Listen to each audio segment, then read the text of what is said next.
ప్రతిపక్ష హోదా ఇస్తే అసెంబ్లీకి వస్తామని చెప్పి కామెంట్ చేసింది లెటర్ దానిపై మీ కామెంట్. ఆయన సీఎంగా ఉన్నప్పుడే ప్రజల్లోకి రాలేదు, పరదాలు కట్టుకొని తిరిగాడు. అదేవిధంగా చంద్రబాబు నాయుడు గారిని ఒకసారి ఒకే ఒక్క వ్యక్తి ఉన్నారు అసెంబ్లీలో, మిగతా ఎమ్మెల్యేలందరినీ కూడా సస్పెండ్ చేసినా కూడా చంద్రబాబు నాయుడు గారు చాలా హుందాగా ఆ సభను నడిపారు. మరి ఈరోజు ప్రతిపక్ష హోదా కూడా లేదు, కనీసం ఒక సాధారణ ఎమ్మెల్యే నిజంగా అతను నాయకుడు అయితే, ఏదైతే అతను ఒక సమర్థవంతమైన నాయకుడు అయితే అది సవాలుగా స్వీకరించి తప్పకుండా తన నమ్ముకున్న నాయకులు కానీ తమ నమ్ముకున్న క్యాడర్ కానీ ఏదైతే వాళ్ళ సమస్యలు ఉంటాయి అన్నీ విన్నవించుకోవటానికి చట్టసభకు రావాలని మేము సవాల్ చేస్తున్నాం. లేకపోతే తాను అసమర్థ నాయకుడు అని ప్రజలకి ఆయన సంకేతం ఇచ్చినట్లే తెలియజేస్తున్నాం.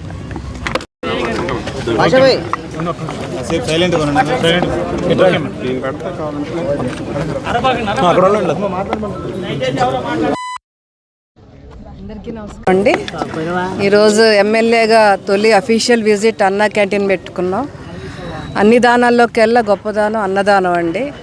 అదేవిధంగా పేదవాళ్ళకి పట్టెడు అన్నం రుచికరమైన భోజనం అందించాలని చెప్పి గత ప్రభుత్వంలో చంద్రబాబు నాయుడు గారి హయాంలో మరి 5 రూపాయలకి అన్నం అని చెప్పి అన్నా క్యాంటీన్లు చాలా ప్రతిష్టాత్మకంగా మేము నడిపించాం. 5 సంవత్సరాలు విజయవంతంగా నడిపాక ఈ వైసీపీ ప్రభుత్వం వచ్చాక జగన్మోహన్ రెడ్డి ఏదైతే చంద్రబాబు నాయుడు గారు చేస్తున్న పనులు నేను చేయకూడదని చెప్పి ఆ రోజు అధికారంలోకి రాగానే మరి చాలా విచక్షణ లేకుండా అన్నా క్యాంటీన్లు రద్దు చేసేసి మూసేశారు.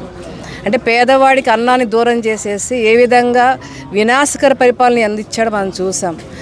మరి అప్పుడే చంద్రబాబు నాయుడు గారు మరి పిలుపునిచ్చారు, తప్పకుండా ఈ స్కీమ్ కొనసాగించాలి. అదేవిధంగా తెలుగుదేశం పార్టీ చాలా సీరియస్గా తీసుకొని ప్రతిష్టాత్మకంగా తీసుకొని మీకు వీలైనంత వరకు పేదవాళ్ళకి అన్నం పెట్టండి అన్నప్పుడు నందిగాంలో కూడా దీన్ని ప్రతిష్టాత్మకంగా తీసుకొని మేము గత 5 సంవత్సరాలు కూడా పార్టీ సహకారం, నాయకుల సహకారం, కార్యకర్తల సహకారంతో మరి అన్నా క్యాంటీన్ని మేము రన్ చేయడం జరిగిందండి. ఈరోజు మంచి శుభపరిణామం. మళ్ళీ తెలుగుదేశం ప్రభుత్వం రాగానే చంద్రబాబు నాయుడు గారు ఏదైతే హామీ ఇచ్చారో అధికారంలోకి రాగానే మేము ఫస్ట్ తొలి 5 సంతకాల్లో అన్నా క్యాంటీన్ మళ్ళీ ప్రారంభిస్తామని చెప్పారు. ఈరోజు అన్నట్లుగానే ఆ స్కీమ్ని మళ్ళీ ప్రారంభిస్తున్నారు స్టేట్ వైడ్. మనస్ఫూర్తిగా చంద్రబాబు నాయుడు గారికి ధన్యవాదాలు తెలియజేస్తూ మరి ఈరోజు అన్నా క్యాంటీన్ మేము విజిట్ చేయడం జరిగిందండి. బిల్డింగ్ తెలుగుదేశంలో కట్టబడింది కాబట్టి చాలా బాగుంది, అంత స్ట్రాంగ్గా ఉంది. మైనర్ రిపేర్స్ ఉన్నాయి, ముఖ్యంగా వాటర్ కనెక్షన్ కానీ చిన్న చిన్న రిపేర్స్ ఉన్నాయి. అవన్నీ కూడా ఎస్టిమేట్ ఇప్పుడు కమిషనర్ గారు వేశారు. ఆల్మోస్ట్ 9 lakhs వచ్చింది. తప్పకుండా 100 రోజుల్లో మళ్ళీ స్టార్ట్ చేయమన్నారు కాబట్టి మేము త్వరగా దీన్ని పూర్తిగా అందుబాటులో తీసుకొచ్చి మళ్ళీ పేదవాళ్ళకి రుచికరమైన భోజనం అందించడానికి మేము తప్పకుండా తొందరగా మేము అది రెడీ చేయడానికి కృషి చేస్తాం.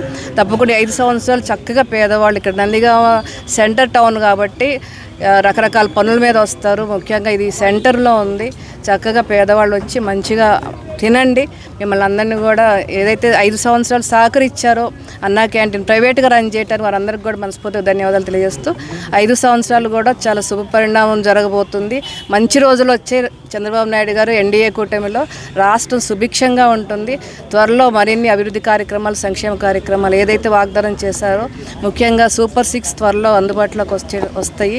అవన్నీ కూడా పూర్తిగా ప్రజల్లోకి వచ్చేటట్లు మేము ఎమ్మెల్యేస్గా మా వంతు సహకారం కూడా పూర్తిగా మేము కృషి చేస్తామని తెలియజేసుకుంటూ ఈరోజు అన్నా క్యాంటీన్ విజిట్ చేసినందుకు చాలా సంతోషంగా ఉంది. ఒక మంచి కార్యక్రమంతో అఫీషియల్ విజిట్ ఫస్ట్ విజిట్ చేసినందుకు చాలా సంతోషంగా ఉంది.